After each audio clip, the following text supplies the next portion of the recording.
ایک زمانے میں انسان یہ سوچ بھی نہیں سکتا تھا کہ بغیر تار کے ہزاروں میل دور کی آواز بھی سنی جا سکتی ہے، مگر آج ریڈیو کی بدولت یہ بات سچ ثابت ہو گئی ہے۔ صرف ریڈیو کی سوئی ادھر ادھر کرنے اور ریڈیو سیٹ میں لگے ہوئے بٹن دبانے سے ہم مختلف شہروں کے پروگرام براہ راست سن سکتے ہیں، اور اس وقت دنیا ہمیں بہت قریب معلوم ہوتی ہے۔ 19ویں صدی میں تار برقی کا سلسلہ شروع ہو چکا تھا اور ایک جگہ کی خبر تار کے ذریعے دوسری جگہ پہنچائی جا سکتی تھی۔ اس وقت انسان یہ بات معلوم کر چکا تھا کہ جیسے ہی فضا میں اس کی آواز گونجتی ہے، ہوا میں لہریں اٹھنے لگتی ہیں، اور یہ لہریں مرتی نہیں بلکہ ہوا میں پھیل جاتی ہیں۔ اس وقت سائنسدانوں نے سوچا کہ اگر یہ لہریں کسی طرح پکڑی جا سکیں تو ایک جگہ کی آواز دوسری جگہ سنی جا سکتی ہے۔ مارکونی، جو کہ اٹلی کا ایک باشندہ تھا، سب سے پہلے اس نے ان لہروں کو پکڑنے کی کوشش کی اور کامیاب ہو گیا۔ مارکونی 1874 میں پیدا ہوا۔ اس کی ماں آئرلینڈ اور باپ اٹلی کا تھا۔ وہ بچپن ہی سے بہت عقل مند تھا۔ کالج چھوڑنے سے قبل جبکہ اس کی عمر صرف 20 برس کی تھی، وہ لاسلکی وائرلیس کا ناکام تجربہ کر چکا تھا۔ اس سلسلے میں کئی اور لوگوں نے بھی تجربات کیے۔ ایڈیسن نے چلتی گاڑیوں میں پیغام بھیجے تھے۔ مورس دریا کے ایک کنارے سے دوسرے کنارے تک آبی راستے سے بذریعہ اشارات پیغام بھیجنے میں کامیاب ہو چکا تھا، لیکن اس کام کو مکمل کرنے کی عزت مارکونی کو ہی حاصل ہوئی۔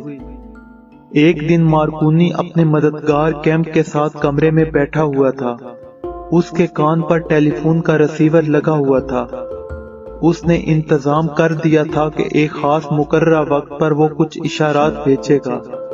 تجربہ گاہ میں کیمپ اور آلے کے سوا اور کوئی نہ تھا۔ آلے کے ایک تار کو ایک پتنگ سے لگا دیا گیا۔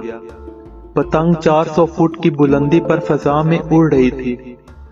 بہت محنت اور کوشش کے بعد ایک بار کچھ الفاظ سنائی دیے، لیکن وہ اتنے صاف نہ تھے۔ مارکونی نے ریسیور کیمپ کو دیا اور پوچھا، کچھ سنائی دیتا ہے؟ کیمپ نے غور سے سنا اور ایک دم خوشی سے اچھل پڑا، کیونکہ وہ دونوں اپنی کوششوں میں کامیاب ہو چکے تھے۔ اس تجربے کے 1 سال بعد مارکونی نے نہایت عمدگی سے بے تار برقی پیغام بھیجنے شروع کیے۔ 1903 میں امریکہ کے صدر روز ویلٹ نے شہنشاہ ایڈورڈ ہفتم کو پیغام بھیجا۔ یہ سب سے پہلا پیغام تھا جو بے تار یا لاسلکی پر بھیجا گیا تھا۔ اس کامیابی سے نہ صرف مارکونی کی عزت بڑھی بلکہ بے شمار دولت بھی اس کے ہاتھ لگی، اور چند ہی سال کے اندر اندر وائرلیس یا لاسلکی کا سلسلہ تمام بڑے بڑے ملکوں میں قائم ہو گیا۔ مائکرو فون اور ریڈیو سیٹ مارکونی کی ایجاد ہے۔ مائکرو فون کے ذریعے بجلی کی مدد سے انسانی آواز اوپر فضا میں اچھالی جاتی ہے، اور یہ آواز ہوا میں لہریں پیدا کرتی ہوئی اس تیزی سے پھیلتی ہے کہ سیکنڈ سے بھی کم وقت میں ہزاروں میل کی دوری طے کر لیتی ہے۔ ریڈیو سیٹ بجلی کی مدد سے فضا میں پھیلی ہوئی اس آواز کو پکڑ لیتا ہے، اور ہم اس آواز کو اس طرح سن لیتے ہیں جیسے کوئی ہمارے پاس بیٹھا بول رہا ہو۔ اب دنیا کے ہر ملک میں ریڈیو اسٹیشن قائم ہو گئے ہیں، اور ان اسٹیشنوں کے ذریعے ہر ملک اور ہر قوم کے لوگ اپنے خیالات سے ہر لمحہ دنیا کو آگاہ کرتے رہتے ہیں۔ یہ ریڈیو اسٹیشن اپنے پروگراموں کو زیادہ سے زیادہ دلچسپ بنانے میں محنت کر رہے ہیں۔ تو دوستو، یہ تھی آج کی ویڈیو۔